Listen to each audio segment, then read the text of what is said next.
ওম নমঃ শিবায়। নমস্কার বন্ধুরা, ধনুরাশির রাজকীয় সময় আসছে। তৃতীয়স্থ মঙ্গল ও সপ্তমস্থ বৃহস্পতির প্রভাবে সাহস বৃদ্ধি ও বড় চুক্তিতে এই সময় সফলতা পেতে পারবেন। বন্ধুরা, ধনুলগ্নের ক্ষেত্রে 22 এপ্রিল থেকে 26 এপ্রিল এই সময়কালের মধ্যে তৃতীয়স্থ লড়াকু মঙ্গলের প্রভাবে এবার কি বিজয় সুনিশ্চিত, নাকি আপনাদেরকে একটুকু আরও ধৈর্য ধরতে হবে? প্রত্যেকটা বিষয়বস্তু জুড়ে আজকের এই পর্বে আমরা মেন সারাংশ তথা মূল গোড়া আমরা তুলে ধরব আজকের এই পর্বে। তাই আপনাদেরকে বলি, আজকের এই পর্বটি শুরু থেকে শেষ পর্যন্ত অবশ্যই সম্পূর্ণভাবে অবশ্যই দেখবেন। আশা করছি অনেকটাই উপকৃত ফলাফল পেয়ে যেতে পারবেন। সম্পূর্ণ আপডেটটি দেখে ভালো লাগলে একটি লাইক দিয়ে কমেন্টে শ্রদ্ধা এবং ভক্তি ভরে একটি বার অবশ্যই লিখে যাবেন, ওম নমঃ শিবায়, হর হর মহাদেব।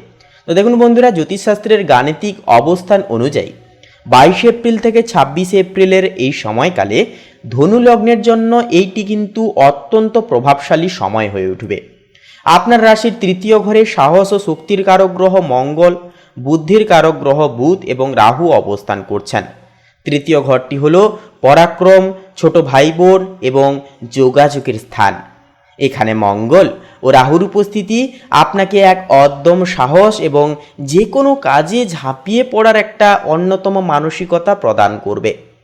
আপনার চতুর্থ ঘরে সূর্য ও শনিদেবের অবস্থান থাকছে, যা আপনার পারিবারিক জীবনে এই সময় শৃঙ্খলা এবং স্থায়িত্ব বয়ে নিয়ে আসবে।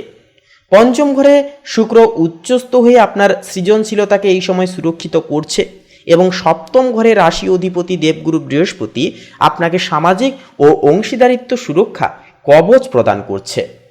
এছাড়াও বলবো বন্ধুরা, ধনু রাশির জন্য এটি একটি অত্যন্ত শক্তিশালী অবস্থান। তৃতীয়স্থ মঙ্গল এবং রাহুর প্রভাব এটি আপনার যোগাযোগের ক্ষমতা অর্থাৎ কমিউনিকেশন পাওয়ার, কমিউনিকেশন স্কিলকে কিন্তু অনেকখানি বৃদ্ধি করবে এবং সাহসিকতাকে এই সময় তুঙ্গে নিয়ে যাবে। যে কোনো কঠিন আলোচনা বা বিপণনের কাজে আপনি অপ্রতিদ্বন্দ্বী জয়লাভ হাসিল করবেন। আপনার ছোট ভাই বোন বা আত্মীয়দের সাথে কোনো বড় প্রজেক্ট শুরু করার জন্য এটি শ্রেষ্ঠ সময়কাল হয়ে উঠবে। আপনার রাশির অধিপতি বৃহস্পতি বর্তমানে সপ্তম ঘরে অবস্থান করছেন। এর ফলে আপনার ব্যবসায়িক অংশীদারিত্ব এবং দাম্পত্য জীবনে এক ধরনের দৈব সুরক্ষা বজায় থাকবে। আপনার প্রত্যেকটি সিদ্ধান্তে আপনি কিন্তু মানুষের সমর্থন লাভ করবেন।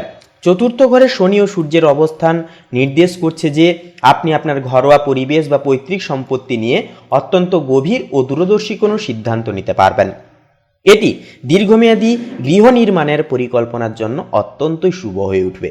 এছাড়াও শিক্ষার্থীদের জন্য এই 5টি দিন অত্যন্তই সৃজনশীল এবং ফলপ্রসূ হয়ে উঠবে। পঞ্চম ঘরে উচ্চস্থ শুক্রের প্রভাবে যারা আর্ট, ড্রামা, ডিজাইন বা ফ্যাশন নিয়ে পড়াশোনা করছেন, আপনাদের উদ্ভাবনী শক্তি সবাইকে অনেকখানি মুগ্ধ করবে। তৃতীয়স্থ বুধ ও মঙ্গলের প্রভাবে যারা কম্পিউটার সায়েন্স, মিডিয়া বা স্পোর্টস সংক্রান্ত পড়াশোনা করছেন, আপনারা বিশেষ কোনো প্রতিযোগিতায় জয়ী লাভ হতে পারবেন। সপ্তমস্থ বৃহস্পতির প্রভাবে শিক্ষক বা মেন্টরের কাছ থেকে আপনি বিশেষ কোনো গাইডেন্স পাবেন, যা আপনার ক্যারিয়ারের মোড়কে অন্যদিকে কিন্তু বাক্য বিনিময় ঘুরিয়ে দিতে পারে।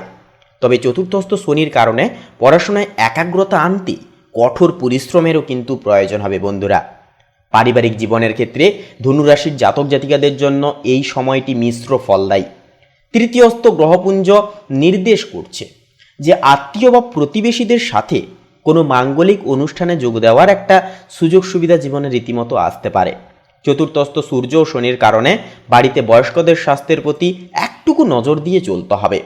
সামাজিক ক্ষেত্রেও আপনার সাহসী এবং মন্তব্য এবং সত্যবাদিতা প্রশংসায়িত হবে। কোনো সামাজিক প্রতিষ্ঠানের নেতৃত্ব দেওয়ার সুযোগ আপনার সামনে আসতে পারে। প্রেমের ক্ষেত্রেও এই সময়কালটি ধনুরাশির জন্য এক স্বর্ণালী বসন্ত হবে। পঞ্চম ঘরে শুক্র উচ্চস্থ থাকায় প্রেমের সম্পর্কে এক ধরনের আভিজাত্য এবং পবিত্রতা ফিরে আসবে।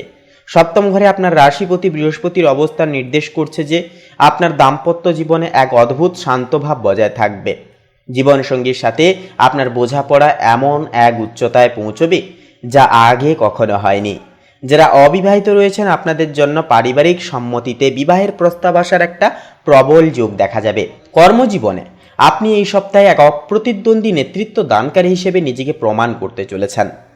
তৃতীয়স্থ এই যে মঙ্গল ও রাহুর যে একটা অবস্থান, এটি কিন্তু সম্পূর্ণভাবে নির্দেশ করছে যে যারা মার্কেটিং, টেলিকম, আইটি, ফ্রিল্যান্সিং কাজের সাথে যেনারা যুক্ত, আপনাদের জন্য এটি সর্বশ্রেষ্ঠ সময় হবে। কর্মস্থলে আপনার দ্রুত সিদ্ধান্ত নেওয়ার ক্ষমতা বসের সুনজর কাড়বে। সপ্তমস্ত বৃহস্পতির প্রভাবে ব্যবসায়িক অংশীদারিত্বে নতুন কোনো বড় চুক্তিতে সই হতে পারে। এছাড়াও আপনার কর্মদক্ষতা এই সময় আপনার সবচাইতে বড় বিজ্ঞাপন হবে। আর্থিক ব্যবস্থাপনার ক্ষেত্রেও বলি, 22 এপ্রিল থেকে 26 এপ্রিলের সময়কালটি আপনার জন্য বেশ ইতিবাচক হয়ে উঠবে। পঞ্চমস্ত শুক্রের প্রভাবে একান্তই সৃজনশীল প্রজেক্ট বা বুদ্ধিবৃত্তিক বিনিয়োগ থেকে হঠাৎ অর্থপ্রাপ্তির যোগ দেখা যাবে। সপ্তমস্ত বৃহস্পতির প্রভাবে ব্যবসায়িক আয়ের প্রবাহ স্থিতিশীল থাকবে। তবে তৃতীয়স্থ গ্রহপুঞ্জ নির্দেশ করছে যে ছোটোখাটো ভ্রমণ বা ইলেকট্রনিক্স গ্যাজেট কেনার পেছনে কিছুটা অর্থ ব্যয় হতে পারে। সামগ্রিকভাবে আপনার সঞ্চয়ের গ্রাফ ঊর্ধ্বমুখী থাকবে। শারীরিক স্বাস্থ্যের ক্ষেত্রে কথা বলতে গেলে এই সময় আপনার ঘাড়, গলা বা স্নায়বিক ব্যবস্থার প্রতি বিশেষ নজর দিতে হবে। তৃতীয় ঘরে তেজস্বী গ্রহদের প্রভাবে রক্তচাপের সামান্য হেরফের বা মাঝে মধ্যে স্নায়বিক অস্থিরতা একটা হতে পারে। তবে সপ্তমস্ত বৃহস্পতি আপনাকে মানসিকভাবে অত্যন্ত শান্ত ও আধ্যাত্মিক রাখবে। তাই নিয়মিত হালকা শরীরচর্চা এবং প্রাণায়াম আপনার জীবন শক্তিকে অটুটভাবে বজায় রাখতে সাহায্য করবে। সামগ্রিকভাবে বলবো, 22 এপ্রিল থেকে 26 এপ্রিলের এই বিশেষ সময়কালটি ধনু লগ্নের জন্য সাহস ও আত্মপ্রকাশের সময় হবে। শিক্ষার্থীদের জন্য এটি লক্ষ্যভেদের সুযোগ আসবে।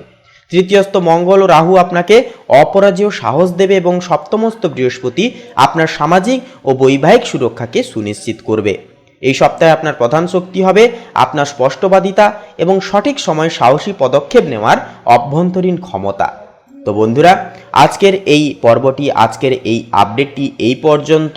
আজকের এই পর্বটি শুরু থেকে শেষ পর্যন্ত দেখে আপনাদের যদি ভালো লাগে অবশ্যই একটি লাইক দিয়ে কমেন্টে শ্রদ্ধা এবং ভক্তি ভরে একটিবার অবশ্যই লিখে যাবেন ওম নমঃ শিবায়, হর হর মহাদেব।